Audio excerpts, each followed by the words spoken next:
ஏ ஒரு அரேயாம் பி சமன் ஏயாம். இப்ப நாங்க ஏக்கு புதுசா ஒரு அரேயை ரீஅசைன் பண்ணோம்னு சொன்னா எங்களோட இந்த பி சேஞ்ச் ஆகுமா சேஞ்ச் ஆகாதா?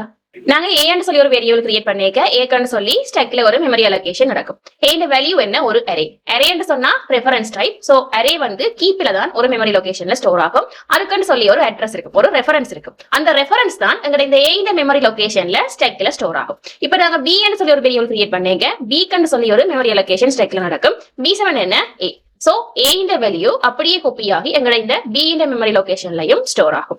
இப்ப நாங்க ஏக்குன்னு சொல்லி புதுசா ஒரு அரே ரீஅசைன் பண்றோம். சோ அந்த அரேயும் ரெஃபரன்ஸ் டைப். சோ எங்கட கீப்ல தான் ஒரு மெமரி லொகேஷன்ல ஸ்டோர் ஆகும். அதுக்குன்னு சொல்லி ஒரு ரெஃபரன்ஸ் இருக்கு. சோ ஏ மெமரி லொகேஷன்ல புது அரே ஸ்டோர் ஆகிற ரெஃபரன்ஸ் வந்து சேஞ்ச் ஆகிடும். பட் ஸ்டில் எங்கட இந்த பி மெமரி லொகேஷன்ல என்ன ஸ்டோர் ஆயிருக்கு?